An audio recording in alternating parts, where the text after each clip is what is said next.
अस्सलाम वालेकुम my dear students, उम्मीद है कि आप सब ठीक होंगे। आज हमारा लेक्चर नंबर 2 है और आज के लेक्चर में बच्चों हम चैप्टर नंबर 2 के जो बेसिक कंसेप्ट्स हैं वो डिस्कस करेंगे कुछ, और इसके अलावा एमसीक्यूज़ भी डिस्कस करेंगे। तो इसमें हमारे पास सबसे पहले आ रहा है बच्चों ट्रांजैक्शन, और ये हम शायद ऑलरेडी डिस्कस कर भी चुके हुए, लेकिन फिर से आपको मैं रिव्यू करवा देता हूँ।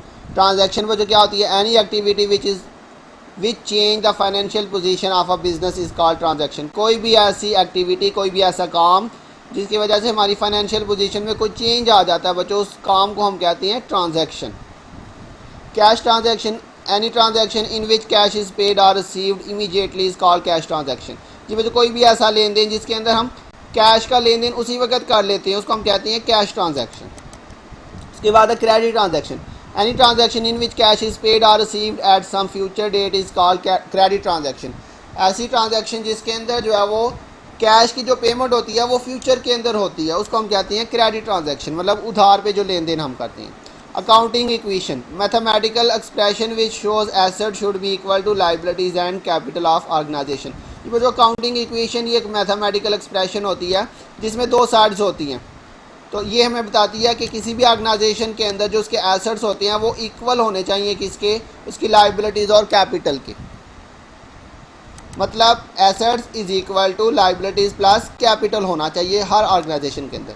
Honours equity, anything invested by the owner in business is called owner's equity और कैपिटल। बिजनेस का मालिक बिजनेस में जो चीज़ इन्वेस्ट करता है उसे कैपिटल या ऑनर इक्विटी कहते हैं। उसके बाद है equity.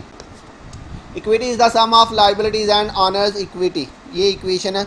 Equity is equal to liability plus owners equity. जी बच्चों, इसी तरह से अकाउंटिंग इक्वेशन आपके पास क्या होगी? Assets is equal to liabilities plus capital. तो यही एक अकाउंटिंग इक्वेशन भी है, यही वाली। तो इक्विटी बच्चों हम ये लास्ट चैप्टर के अंदर इसका एमसीक्यूज भी एक पढ़ के आए हैं कि बिजनेस ने जो अपने ऑनर्स के और जो है वो आउटसाइडर के पैसे देने हैं उसको हम क्या कहते हैं? इक्विटी कहते हैं। इक्विटी में लाइबिलिटीज़ और ऑनर्स इक्विटी दोनों चीज़ें आ जाती हैं। तो बच्चों इसमें सिर्फ इतनी ही जो है वो डेफिनेशन है। उसके बाद नेक्स्ट हमारे पास चैप्टर नंबर 3 है, बिल्कुल शॉर्ट्स है ये भी, तो ये भी डिस्कस कर लेते हैं। इसके साथ ही एनालिसिस ऑफ बिजनेस ट्रांजैक्शन, और ये हम शायद ऑलरेडी पढ़ भी चुकी हैं। डबल एंट्री, अकाउंटिंग के अंदर बच्चों दो सिस्टम यूज़ होते हैं, एक डबल एंट्री और एक सिंगल एंट्री। डबल एंट्री के अंदर बच्चों हम क्या करते हैं? हर ट्रांजैक्शन के दो अफेक्ट होते हैं, एक डेबिट और एक क्रेडिट। तो डबल एंट्री सिस्टम में हम हर ट्रांजैक्शन के दो अफेक्ट रिकॉर्ड करते हैं। जी बच्चों, डबल एंट्री का मतलब ये नहीं कि हम एक ट्रांजैक्शन को दो दफ़ा रिकॉर्ड करते हैं, बल्कि हर ट्रांजैक्शन के दो अफेक्ट होते हैं, एक डेबिट और एक क्रेडिट। तो डबल एंट्री में हम जो है वो दोनों अफेक्ट्स को रिकॉर्ड करते हैं, डेबिट अफेक्ट को भी और क्रेडिट अफेक्ट को भी। लिखा हुआ जी, an accounting system in which both sides of a transaction is recorded is called double entry system. Single entry system के अंदर बच्चों सिंगल एंट्री का ये मतलब नहीं कि हम जो है वो आधी एंट्री रिकॉर्ड करती हैं या एक एंट्री रिकॉर्ड करती हैं। सिंगल एंट्री का मतलब ये है कि डबल इफेक्ट होता है हर ट्रांजैक्शन का। तो कभी हम क्या करते हैं? डबल इफेक्ट भी रिकॉर्ड कर लेते हैं, और कभी हम जो है वो सिंगल इफेक्ट रिकॉर्ड करते हैं। और कुछ ट्रांजैक्शन ऐसी भी होती हैं जिसको हम रिकॉर्ड ही नहीं करते। तो इस सारे सिस्टम को हम कहते हैं सिंगल एंट्री सिस्टम। इसको बच्चों इनकम्प्लीट जो है वो रिकॉर्ड भी कहते हैं। सिंगल एंट्री को हम इनकम्प्लीट रिकॉर्ड भी कहते हैं, जबकि डबल एंट्री को हम कंप्लीट रिकॉर्ड भी कहते हैं। तो सिंगल एंट्री में कह रहा है N accounting system in which sometime both sides of a transaction is recorded, sometime one side of transaction is recorded and sometime no side of a transaction is recorded। Account क्या होता है बच्चों? ये भी हम पीछे एमसीक्यूज में पढ़ के आए हैं। किसी पर्सन या किसी चीज़ के बारे में जिसको हम समराइज करके एक जगह पे रिकॉर्ड कर लेते हैं। बच्चों जर्नल के अंदर आपने देखा था, हम जो है वो बहुत सारी ट्रांजैक्शन जो है वो मिक्स करके रिकॉर्ड करते रहती हैं। कैश की ट्रांजैक्शन, इसी तरह से सैलरीज की और परचेज़ की। तो बच्चों अकाउंट के अंदर हम क्या करते हैं? उन तमाम ट्रांजैक्शन को, जो एक जैसी ट्रांजैक्शन होती हैं, उन सबको इकट्ठा कर लेते हैं। जैसे कैश की ट्रांजैक्शन होती हैं उन सारी ट्रांजैक्शन को अलहदा कर लेते हैं, परचेज़ की ट्रांजैक्शन को अलहदा कर लेते हैं, सेल की ट्रांजैक्शन को अलहदा कर लेते हैं। तो बच्चों जब हम तमाम ट्रांजैक्शन को अलहदा करके एक जगह पे जो है वो एक अकाउंट के अंदर एक जगह पे इकट्ठी कर लेते हैं, उसको हम अकाउंट का नाम देते हैं। Account is a summary of transaction, it shows the detail of a specific account at one place. जी बच्चों, अकाउंट के अंदर हम क्या करते हैं? किसी स्पेसिफिक चीज़ के बारे में, जैसे सैलरी के बारे में, सेल के बारे में, सारी जो इन्फॉर्मेशन होती है उसको कलेक्ट करके एक जगह पे इकट्ठा कर लेते हैं। उसके बाद है बच्चों nominal account. Accounts which are related with expense, losses and gains are known as nominal account, जैसे salaries, rent, losses by fire. तो बच्चों एक्सपेंस लॉस और गेन से रिलेटेड जितनी भी चीज़ें होती हैं उसको हम नॉमिनल अकाउंट कहते हैं। उसके बाद है real or property account, accounts which are related with properties or things owned by a business are known as real account.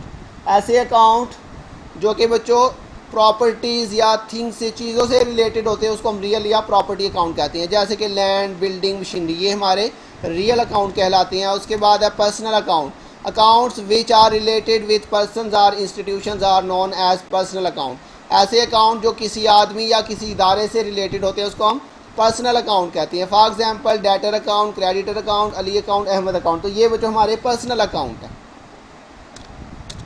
तो ये बच्चों हमारा तीसरा चैप्टर था, इसकी डेफिनेशन थी, और अब हम इसके जो है वो एमसीक्यूज भी डिस्कस कर लेते हैं थोड़े से।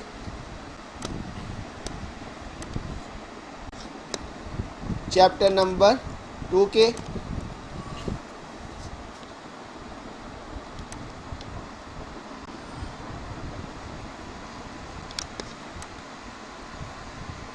जी बच्चों लिखा हुआ है when there is no question of meeting the value of transaction it will be known as cash transaction, credit transaction, paper transaction, none of these।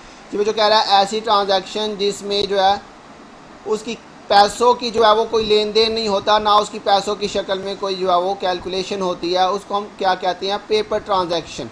ऐसी ट्रांजैक्शन जिसमें क्या होता है, there is no question of meeting the value of transaction. ऐसी transaction जिसमें हम कोई जो है वो लेन देन नहीं करते पैसों का, उस ट्रांजैक्शन को हम कहते हैं paper transaction. If there is no change in total value of assets and liabilities of the business concern it will be considered as qualitative change, quantitative change, monetary change, economic change. जी बच्चों हम कोई लेन then करते हैं लेकिन बच्चों उस लेन then की वजह से हमारे एसेट्स और लाइबिलिटीज़ में कोई चेंज नहीं होता, टोटल जो है वो सेम रहती है, उस ट्रांजैक्शन को हम कहते हैं क्वालिटेटिव चेंज। फॉर एग्जांपल हमने बच्चों मशीनरी परचेज़ की कैश के ऊपर, 5 लाख रुपए की हमने मशीनरी परचेज़ की, तो बच्चों मशीनरी में इजाफा हो गया और कैश में कमी हो गई, तो बच्चों मशीनरी हमारा एसेट है और कैश भी हमारा एसेट है। तो बच्चों 5 लाख की मशीनरी ख़रीदी, 5 लाख हमने कैश पे कर दिया, एक साइड पे 5 लाख एसेट में कमी हो गई और दूसरी साइड पे 5 लाख ही एसेट में इजाफा हो गया, तो बच्चों टोटल एसेट जो है वो उतने ही रहेंगे क्योंकि एक एसेट में इजाफा हो गया और एक एसेट में कमी हो गई। तो ये बच्चों चीज़ों में चेंज तो आया लेकिन टोटल जो है उसकी टोटल वैल्यू में कोई चेंज नहीं आया, तो उसको हम कहेंगे बच्चों क्वालिटेटिव चेंज। उसके बाद है जी according to accounting equation capital is equal to asset plus liability expense minus income, liabilities minus assets और एसेट्स माइनस लाइबिलिटीज़। जी बच्चों कैपिटल की बात कर रहा है, कैपिटल किसके इक्वल होगा, कैपिटल इज इक्वल टू होगा assets minus liabilities according to accounting equation. जी बच्चों उसके बाद नेक्स्ट आपके पास नंबर 4 पे expenses paid by business decrease cash capital, cash and capital, none of the. जी बच्चों जब हम एक्सपेंस पे करेंगे तो उसकी वजह से हमारा क्या क्या कम होगा, एक तो कैश में भी कमी हो जाएगी और कैपिटल में भी बच्चों कमी हो जाएगी, क्योंकि एक्सपेंस पे करेंगे तो उसकी वजह से हमारा प्रॉफिट कम होगा और प्रॉफिट जो है वो कैपिटल में प्लस किया जाता है, जिसकी वजह से कैश भी कम हो जाएगा और कैपिटल भी आपका कम हो जाएगा। Every transaction affect 1 item, 2 item, 4 so many item. जी बच्चों हमने बात की डबल एंट्री सिस्टम की, हर ट्रांजैक्शन डबल अफेक्ट करती है, एक डेबिट होता है और एक उसका क्रेडिट होता है। A person who owes money to a business is known as creditor, debtor, investor, solvent. जी बच्चों ये एमसीक्यू हमने लास्ट चैप्टर में भी पढ़ा था। ऐसा आदमी जो बिजनेस का मकरूज होता है, जिसने बिजनेस के पैसे देने होते हैं, उसको हम डेटर कहते हैं। If furniture purchased on credit basis it will be increase in asset and increase in capital, increase in asset and increase in expense, increase in asset and increase in equity, increase in asset and increase in liability. जी बच्चों जब हम कोई asset वगैरह कोई सा भी asset जो है वो क्रेडिट पे खरीदेंगे उसकी वजह से हमारे एसेट में भी इजाफा होगा और हमारी लाइबिलिटी में भी इजाफा होगा। Resources owned by business, assets, liability, capital, profit. ये बच्चों बिजनेस के जितने भी रिसोर्सेज होते हैं वो हमारे एसेट्स होते हैं। Furniture purchase for domestic use, increase in asset in and increase in expense, increase in expense and increase in liability, decrease in capital, decrease in asset, increase in assets and decrease in asset. जी बच्चों अगर हमने furniture for domestic use, personal use के लिए ख़रीदा तो उसकी वजह से हमारे कैपिटल में भी कमी होगी और डिक्रीज इन एसेट भी होगा, एसेट में कैसे कमी होगी बच्चों, हमने कैश पे किया तो कैश हमारा एसेट था तो कैश में कमी हो जाएगी। उसके बाद है बच्चों number 10, when cash is pay to creditor it will decrease cash capital debtor none of the. जी बच्चों जब हम कैश पे करेंगे तो कैश में कमी हो जाएगी। Claim against assets owned by business are called assets liabilities capital equities. जी बच्चों एसेट्स के अगेंस्ट हमारा जो क्लेम होता है बिजनेस के अंदर वो हमारा क्या होता है, इक्विटीज कहलाती हैं। जी बच्चों उसके बाद नेक्स्ट हमारे पास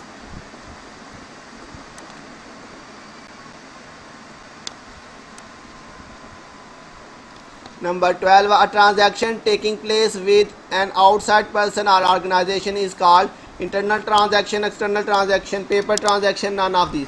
जी बच्चों बिजनेस के बाहर अगर हम किसी से कोई लेन देन करते हैं तो वो एक्सटर्नल ट्रांजैक्शन कहलाती है और अगर बिजनेस के अंदर हम करते हैं तो वो इंटरनल ट्रांजैक्शन कहलाती है। उसके बाद नंबर 13, जी बच्चों ये 13 और 14 छोड़ते हैं, इस तरह के वो आपसे पेपर में नहीं पूछता अक्सर।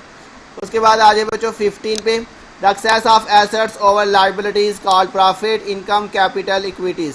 जी बच्चों अगर हमारे एसेट जो है वो लाइबिलिटी से ज़्यादा हो जाए तो वो हमारा कैपिटल होता है। एसेट्स अगर ओवर हो जाए लाइबिलिटी से तो डिफरेंस होगा वो हमारा कैपिटल होता है। 16 वाला बच्चों छोड़ दें। उसके बाद आ जाए नंबर 17 पे, purchase goods on credit and for cash will affect cash and goods, cash and creditor, cash creditor and owner equity, cash goods and creditor. जी बच्चों जब हम कह रहा है purchase goods on credit and cash, जब हम गुड्स खरीदते हैं उधार पे और कैश पे तो किस किस को अफेक्ट करेगा बच्चों, सिंपली इसके अंदर उसने मेंशन कर दिया, ये गुड्स को अफेक्ट करेगा, क्रेडिटर को अफेक्ट करेगा और कैश को अफेक्ट करेगा। Receive cash from other will affect cash and owners equity, cash and creditor, cash and debtor, cash and goods. कि भाई जिसे हमने पैसे लेने होते हैं वो हमारा डेटर होता है, तो जब हम उससे पैसे ले लेंगे तो कैश में इजाफा होगा और डेटर में कमी हो जाएगी, तो इसका मतलब ये कैश और डेटर को अफेक्ट करेगा। कैश पे टू नदीम विल अफेक्ट, जिसको हमने बच्चों पैसे देने होते हैं वो हमारा क्रेडिटर होता है, अगर हम क्रेडिटर को पैसे दे दें तो हमारे कैश में और क्रेडिटर में कमी हो जाएगी। Cash and owners equity, cash and creditor, तो ये आ जाएगा बच्चों कैश एंड क्रेडिटर। तो ये बच्चों इसके सिर्फ इतने ही थे चैप्टर नंबर 2 के, और उसके बाद चैप्टर नंबर 3 भी हम इसी के साथ जो है वो आज डिस्कस करेंगे। जी बच्चों आपके पास टाइम जो है वो बहुत शार्ट है, इसलिए हमें जो है वो ज़रा स्पीड से काम करना पड़ेगा। तो इसमें जस्ट बच्चों आपको कोई याद करने की ज़रूरत नहीं है, आपने जस्ट इसको जो है वो एक दफ़ा रीड करना है और अच्छी तरह से इसके कंसेप्ट को क्लियर कर लेना है। जी बच्चों नंबर 1 पे लिखा हुआ है, ये चैप्टर नंबर 3 के हैं। The best system of accounting in modern world is single entry, double entry, multiple entry, no entry. जी बच्चों मैंने आपको पीछे बताया था डबल एंट्री सिस्टम जो है ये हमारा बेस्ट सिस्टम है और नॉर्मली यही सिस्टम यूज़ किया जाता है बिजनेसिस के अंदर। Discount allowed is an asset, a revenue, liability, expense. ये बच्चों डिस्काउंट अलाउड हमारा एक्सपेंस होता है, ये आपने फाइनल अकाउंट में पढ़ा था।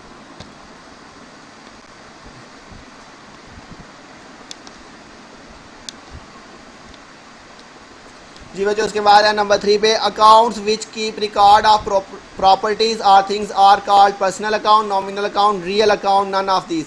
ये बच्चों अभी हमने इसी लेक्चर के अंदर पीछे जो है वो डेफिनेशंस पढ़ी।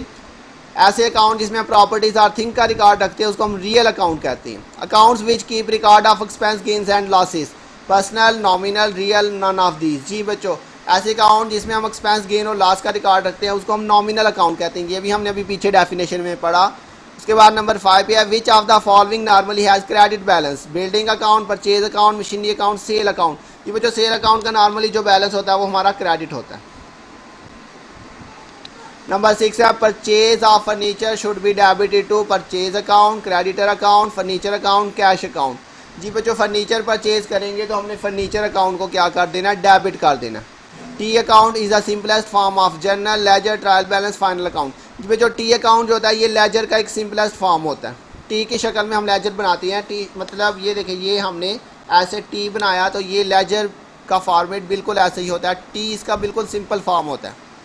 नंबर 8 पे है बच्चों, rent, salary and wages are paid are nominal account, real account, personal account, none of this. Nominal account, जी बच्चों नॉमिनल अकाउंट के अंदर अभी हमने बात की एक्सपेंसेस, लॉसेज और गेन्स को हम रिकॉर्ड करते हैं। उसके बाद नंबर 9 है, the claim of the supplier in the business is called revenue, liability, expense, asset. जी बच्चों सप्लायर कौन होता है, जिससे हमने उधार पे चीज़ खरीदी है तो उसने हमसे जो पैसे लेने होते हैं वो हमारे लिए क्या होगी बच्चों, हमारे लिए वो लाइबिलिटी होगी। नंबर 10 है, Ahmad account is an example of personal account, real account, nominal account, none of this. जी बच्चों वो तमाम अकाउंट जो किसी पर्सन से रिलेटेड होंगे वो हमारे पर्सनल अकाउंट कहलाते हैं।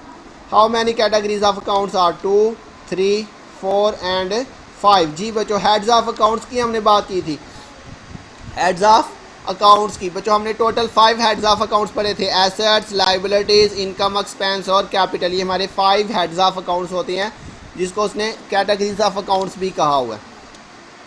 नंबर 12 है बच्चों, goods purchased for cash from Babar should be debited to Babar account, goods account, purchase account, cash account. Goods हमने बच्चों परचेज किया, जब भी हम गुड्स परचेज करें तो बच्चों परचेज अकाउंट को डेबिट किया जाता है। Stationery account is an example of expense, loss, consumable asset, none of these. जी बच्चों जो स्टेशनरी होती है वो हमारा कंज्यूमेबल एसेट होता है, ये एसेट होता है लेकिन ये शॉर्ट टाइम पीरियड के अंदर यूज़ हो जाता है। Discount receive from Ali should be debited to discount receive cash account, Ali account, none of these. कि बच्चों जब हम डिस्काउंट रिसीव करते हैं तो डिस्काउंट हमारा क्रेडिट हो जाता है और अली अकाउंट डेबिट होगा। डिस्काउंट हमारी इनकम होती है, इनकम हमेशा क्रेडिट की जाती है।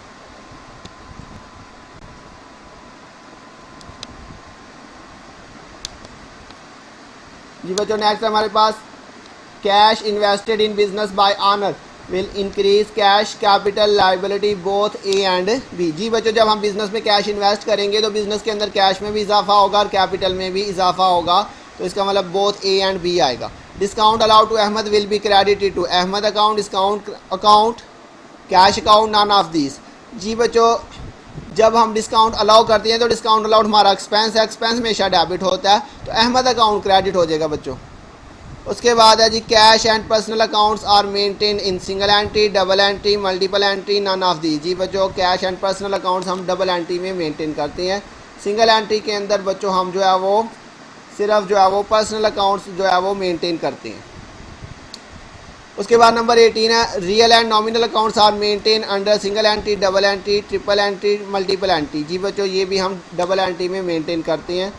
उसके बाद है जी rent pay to landlord for portion of building will be debited to landlord account, building account, rent account, cash account. जी बच्चों रेंट पे कर रहे हैं तो रेंट हमारा एक्सपेंस है, हम रेंट को डेबिट करेंगे। Purchase goods on credit increase the creditor, debtor, customer, none of these. अगर उधार पे बच्चों हम चीज़ खरीदते हैं तो हमारे क्रेडिटर में इजाफा होगा, हमारे उधार में इजाफा हो जाएगा। Number 21 purchase furniture on account will be credited to purchase account, furniture account, cash account, creditor account. बच्चों जब फर्नीचर परचेज करेंगे तो फर्नीचर डेबिट होगा और क्रेडिटर अकाउंट जो है वो क्रेडिट हो जाएगा। परचेज अकाउंट बच्चों हम तब डेबिट करते हैं जब हम जो है वो गुड्स परचेज करते हैं, लेकिन यहाँ पे उसने क्रेडिट की बात किया तो क्रेडिट पे हम क्रेडिटर अकाउंट लिखेंगे। All expenses and losses should be debited and all gains should be credited is applied to personal account, real account, nominal account, none of this. जी बच्चों all expenses losses and gain जो है ये हमारे nominal accounts के अंदर आता है बच्चों। इसके बाद है नंबर 23 पे assets coming in should be debited and going out should be credited is applied to personal account, real account, nominal account, A and B.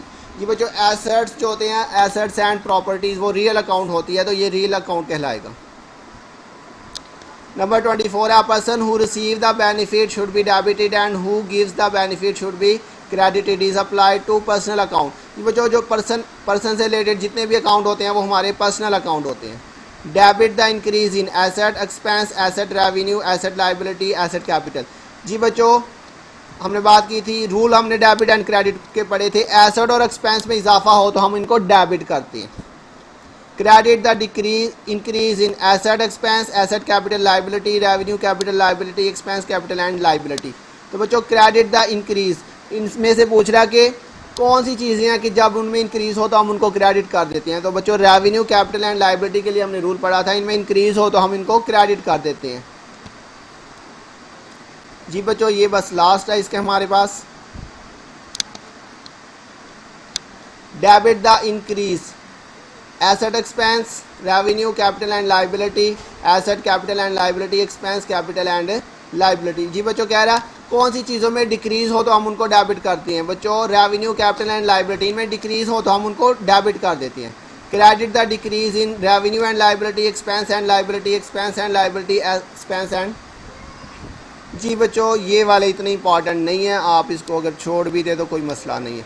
ये बच्चों 33 वाला इसको बस जस्ट पढ़ लेते हैं। Discount received is asset, revenue, liability, expense. Discount receive बच्चों हमारी इनकम होती है, इसको हम रेवेन्यू भी कहते हैं। तो ये बच्चों हमारे पास तीसरा चैप्टर भी हमारा आज कंप्लीट हो गया। तो बच्चों आप इसकी जो है वो बुक लेके ज़रूर इसको जो है उधर से एक दफ़ा अच्छी तरह से आप इसको पढ़ लीजिएगा। इसको आपको याद करने की ज़रूरत नहीं है, इसलिए मैं आपको ज़्यादा से ज़्यादा काम करवा रहा हूँ। लेकिन आपको पता है बच्चों पेपर के अंदर आपके पास 50 मार्क्स के MCQs हैं और उसके साथ साथ जो है वो 2 आपके पास जो है वो डेफिनेशंस भी आएंगी पेपर के अंदर। तो जो मैं आपको बेसिक कंसेप्ट डेफिनेशन वगैरह पढ़ा रहा हूँ वो भी आपने साथ साथ में जो है वो तैयार करनी है। अपना ध्यान रखिएगा बच्चों, बहुत जल्द मिलेंगे नेक्स्ट लेक्चर के साथ। तब तक के लिए अल्लाह हाफिज़।